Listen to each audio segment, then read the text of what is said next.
In Parliament last Tuesday, Prime Minister Andrew Holness announced a raft of new measures aimed at giving more Jamaicans access to housing through the National Housing Trust, the NHT. It's not to be a commercial operation.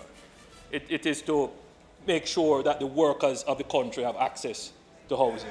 And so, come July 1, NHT contributors who earn $12,000 or less weekly will start to benefit from no interest rate mortgage loans. Before, only persons who earned $7,500 or less weekly were able to access this benefit.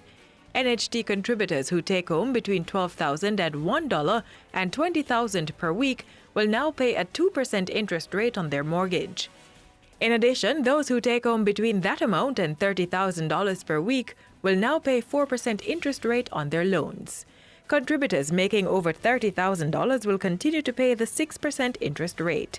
Public sector workers, the disabled and senior citizens will also continue to benefit from the additional 1% and 2% discount on their interest rates, respectively.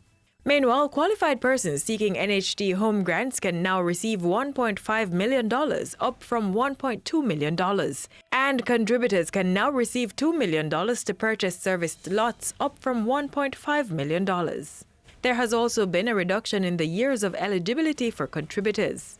An individual would now access the home grant in the 8th year of contributing to the trust.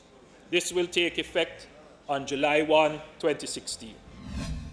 As Prime Minister, I am not going to allow crime, in particular murders, to derail the economic growth and prosperity of the country. And with that, the Prime Minister revealed to Parliament a myriad of measures and policies to tackle crime and violence. Among them, the fast-tracking of murder trials in the court system, the introduction of mandatory minimum sentences for certain crimes, and the amending of the Bail Act to make some persons charged for murder ineligible for bail. Prime Minister Holness also said 2,000 additional men and women were to be recruited to the police force over the next 3 years. Prime Minister Andrew Holness was also preoccupied with ways to spur economic growth and job creation on the island last week. During his budget presentation, he announced the establishment of an economic policy office to drive economic growth. This will be a compact team of technically knowledgeable and effective systems managers drawn from the existing managerial level across agencies and departments under the new ministry. They will act as the coordinating nucleus of policy development and implementation, reporting directly to the Prime Minister. They will also act as the anchoring secretariat for the work of the Economic Growth Council. The Prime Minister also announced that the Jamaica House Fellowship Program would begin accepting applications later this week. The program is aimed at utilizing the island's most promising young minds over a 2-year period.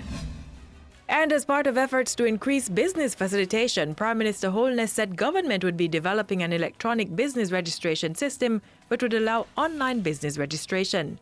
Building applications will also be facilitated online.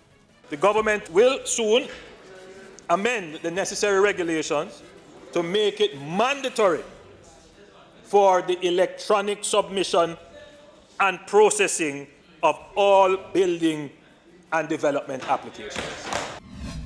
On Thursday, Prime Minister Holness took on his defense portfolio as he toured the facilities of the Jamaica Defense Force. He viewed the JDF's Technical Training Institute, the Twickenham Park Range, and the Jamaican Coast Guard facilities at Port Royal.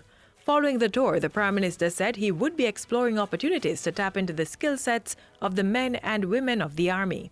The government intends to spend some time on making sure that the military is integrated in what we're doing. They have capacities that can help us to tackle many of the socio-economic issues, not just limited to crime, but specifically with crime, but also with training. And at the 49th Victoria Cross dinner at Up Park Camp, the Defence Minister followed through with his intent by inviting talented Army members to serve on boards. Mr. Holness said this week he would be convening the National Security Council and the Defence Board after that. I've already spoken to the Chief of Defence Staff to say, I need you to give us some of your great minds to sit on the boards with other great minds to start looking at the problems with different lenses. At Saturday's function, Prime Minister Holness said the Army was the reserve for human capital not only in the defense of the state, but also for economic and social development. And that's how we close Jamaica House Weekly. We return next time with the latest news coming out of the office of the Prime Minister.